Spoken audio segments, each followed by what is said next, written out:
Das machinery Hasnabad. আজকে দেখতে পাচ্ছেন আমরা নতুন মেশিনের টেস্টিং হচ্ছে, মেশিনটা ডেলিভারি আছে, আজকে ডেলিভারি হয়ে যাবে। যারা নিতে চান, এবং আজকে 3-4 জনের ট্রেনিং হলো, ব্যাক টু ব্যাক ট্রেনিং হচ্ছে এবং রেগুলার আমাদের মেশিন ডেলিভারি যাচ্ছে। সবাইকে দেখাতে পারছে না ভিডিওটা, কারণ আজ সবথেকে বড় প্রবলেম হচ্ছে এখন প্রচণ্ড বৃষ্টি হচ্ছে।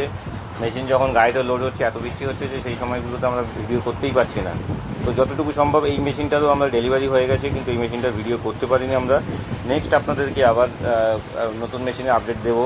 যারা মেশিন নিতে চান আমাদের সাথে যোগাযোগ করছেন, তাদেরকে বলবো আপনারা চাইলে আমাদের এখানে এসে একবার দেখতে পারেন কেমন কোয়ালিটি বানাচ্ছে মেশিন আমরা, এবং মেশিনের প্রোডাকশন কেমন হচ্ছে সেটাও দেখে আপনারা আপনাদের পছন্দ মতো মেশিনটা নিতে পারেন। যারা সবথেকে কম দামে ভালো কোয়ালিটির মেশিন খুঁজছেন তারা আমাদের সাথে যোগাযোগ করতে পারেন। আমাদের ঠিকানা হচ্ছে উত্তর 24 পরগনা হাসনাবাদ। আমাদের কোম্পানির নাম হচ্ছে দাস মেশিনারি। দাস মেশিনারি হাসনাবাদ বাজারে, হাসনাবাদ স্টেশন থেকে 2 মিনিটের রাস্তা। যারা মেশিন নিতে চান আমাদের ভিডিও স্ক্রিনে দেওয়া নাম্বারে যোগাযোগ করতে পারেন। সবাইকে ধন্যবাদ, ভালো থাকবেন, নমস্কার।